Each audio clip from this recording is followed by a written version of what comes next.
अस्सलाम वालेकुम वरहमतुल्लाह। मैं हूं बिलाल साजिद और हमने गुज़िश्ता रोज़ एक वीडियो की शाहबाज़ गिल के हवाले से। शाहबाज़ गिल साहब के साथ लाहौर हाई कोर्ट के इहाते में जो कुछ हुआ वो हर हवाले से काबिल मज़म्मत है और एक सियासी कारकुन की हैसियत से हमें इस कल्चर को डिस्करेज करना चाहिए, इसकी मज़म्मत करनी चाहिए। बहुत से लोग मुख्तलिफ़ हवालों से इस पर बात कर रहे थे। नून लीग के लोगों का मौक़िफ़ ये था कि जैसी करनी वैसी भरनी। आपने इस्लामाबाद में मुस्लिम लीग नून की क़यादत के साथ जो कुछ किया था आज उसका बदला लिया गया। तहरीक इंसाफ के लोगों का ये कहना था कि इन दोनों वाक़यात को इक्वेट नहीं किया जा सकता, क्योंकि जो कुछ इस्लामाबाद में पार्लियामेंट के सामने हुआ था वो एक हादसा था, वो एक मिड भीड़ थी। और उनका कहना ये भी है कि वहाँ पे एक इवेंट चल रहा था जिसके अंदर मुस्लिम लीग नून की क़यादत की। हालांकि ऐसा नहीं था, दोनों सेपरेट इवेंट्स थे। मुस्लिम लीग नून की क़यादत का ये राइट था कि वो वहाँ पे प्रेस कॉन्फ्रेंस करते और उनके साथ बदसलूकी की गई। लेकिन जो कुछ आज लाहौर हाई कोर्ट के अहाते में हुआ, तहरीक इंसाफ वालों का कहना यह है, तहरीक इंसाफ के पसंदीदा व्लॉगर्स का कहना यह है कि ये तो प्लान था। और मैं इस बात से इत्तेफाक करता हूँ कि ये प्लान था। नून लीग ने बाकायदा प्लान किया और शाहबाज़ गिल चूँकि एक ईजी टारगेट थे, शाहबाज़ गिल साहब को इस मकसद के लिए मुंतखब किया गया।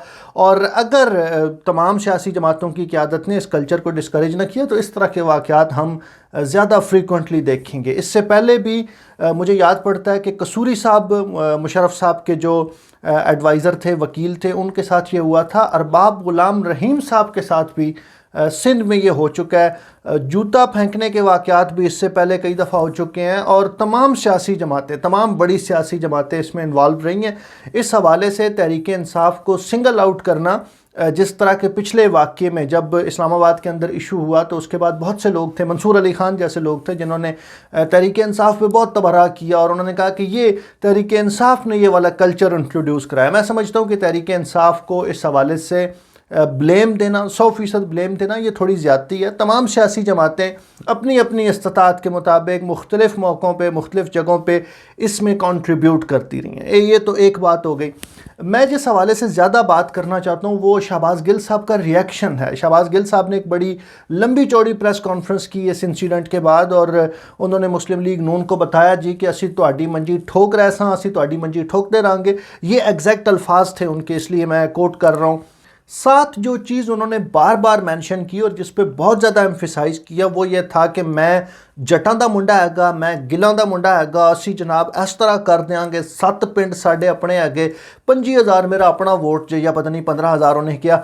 लेकिन ये जो अपनी ज़ात के हवाले से बात थी, इस पे बहुत ज़्यादा एम्फिसाइज़ किया शाहबाज़ गिल साहब ने और उन्होंने बार बार ये बात बताई कि मैं जनाब, मैं तो जटों का बेटा हूँ, असी गिल इस तरह कर देंगे, चीमे वड़ैच फलाने फलूने।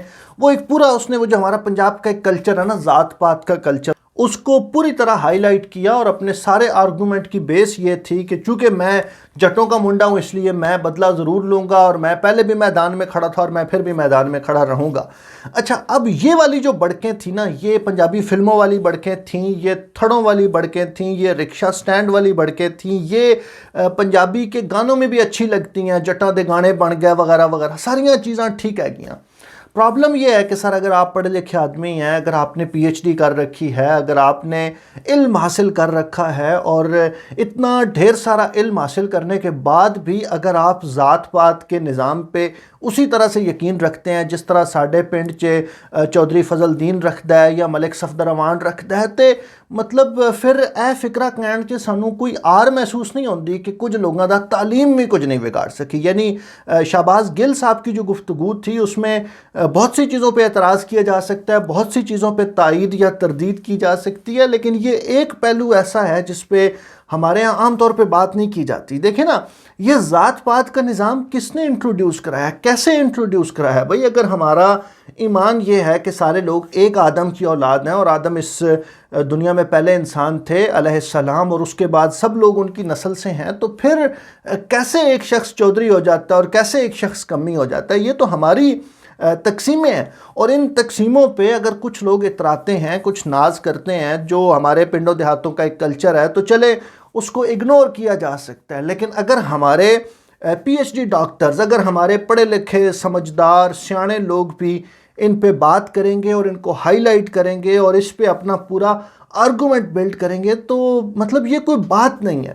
آپ دیکھیں نا، رسول خدا صلی اللہ علیہ وآلہ وسلم نے جو تحریک شروع کی، اس تحریک نے عرب کے اندر جتنے کانسیپٹس تھے نا، جو غلط کانسیپٹس تھے، ان کو ٹارگٹ کیا، ایک ایک کر کے سب کو ٹارگٹ کیا۔ توحید کا عقیدہ تو تھا یہ کہ ایک خدا کے علاوہ کوئی دوسرا خدا نہیں، اور وہ جو 360 بت کعبے میں پڑے تھے ان کو گرا دیا گیا۔ لیکن عربوں کے اندر ایک دوسرا کانسیپٹ بھی تھا، یہی شہباز گل جس کو ایمفیسائز کر رہے تھے، یہی عربوں کا کانسیپٹ تھا کہ اسی عرب ہے گے، تسی عجم ہے گے، اور اساں عربیاں نو تساں تے زیادہ فوقیت حاصل ہے۔ اور یہ جو عربوں کو یہ زوم تھا کہ ہم زبان دان ہیں، ہم زبان بولنے والے لوگ ہیں اور باقی لوگ تو گنگے ہیں، اس کو اللہ کے رسول صلی اللہ علیہ وآلہ وسلم نے ان الفاظ کے ساتھ، مفہوم بیان کر رہا ہوں، ان الفاظ کے ساتھ، اس مفہوم کے ساتھ اس کی تردید کی کہ کسی عربی کو، کسی اجمی پہ کوئی فضیلت نہیں ہے۔ یعنی رسول خدا صلی اللہ علیہ وآلہ وسلم نے یہ پیمانہ سیٹ کر دیا، کسی چودھری کو، کسی کمی پہ، کسی میراثی پہ کوئی فضیلت نہیں ہے، کسی گل کو، کسی وڑیچ پہ،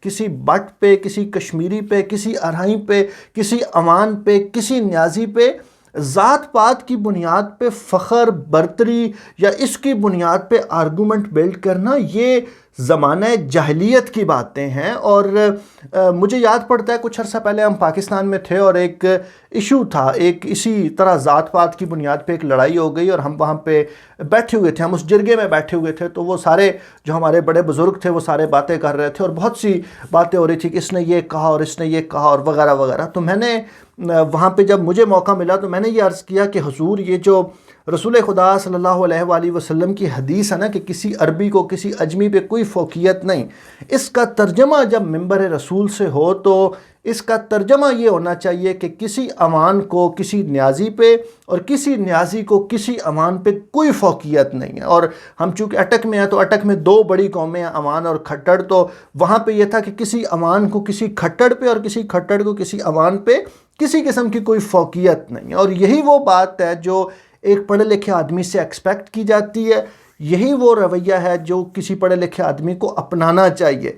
اچھا، میں یہ ساری بات ریکارڈ کر چکا تو درمیان میں مجھے ایک دوست کا میسج آیا، تو اس کے ساتھ میں یہ ڈسکس کر رہا تھا کہ شہباز گل صاحب نے بڑی زیادتی کی، تو اس نے ایک ہی فقرے میں یہ بات مکا دی۔ اس نے کہا جی آپ گل صاحب سے یہ توقع کیسے رکھ سکتے ہیں کہ وہ اس کے علاوہ کوئی اور بات کر سکتے ہیں؟ شہباز گل جیسے لوگوں کے لیے ہمارے استاد محترم ناصر اقبال خان صاحب کا فقرہ ہے کہ کچھ لوگوں کا تعلیم بھی کچھ نہیں بگاڑ سکتی۔ یہ کچھ گزارشات تھیں، آپ لوگ اس حوالے سے کیا سوچتے ہیں ہمارے ساتھ ضرور شیئر کیجئے۔ اللہ رب العزت آپ کو آسانیاں عطا فرمائے اور خلق خدا میں آسانیاں بانٹنے کی توفیق عطا فرمائے۔